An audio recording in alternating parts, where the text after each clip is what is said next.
Okay, so let me start with I have some questions prepared here, and the first one is, and I hear this across all cruise lines, is that there seems to be not enough accessible cabins. So, what would you suggest for passengers that need an accessible cabin? Well, I think that my recommendation would be is to identify the ship that you want to sail on. At Royal Caribbean Group, we have some of the largest cruise ships in the world, and therefore we have a lot of accessible stateroom inventory. And so I think there's always options to obtain an accessible stateroom.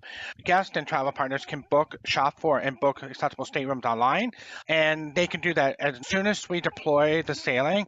The accessible stateroom inventory is available and people can shop and book for them. They can always call us if they're trying to find an accessible stateroom and there doesn't seem to be one available.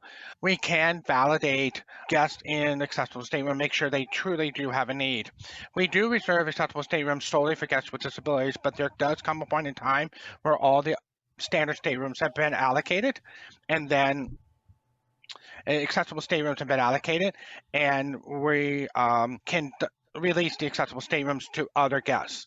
So at that time, we may be able to move guests around if the opportunity arises that we do have an accessible guest that truly needs an accessible room for that particular sailing.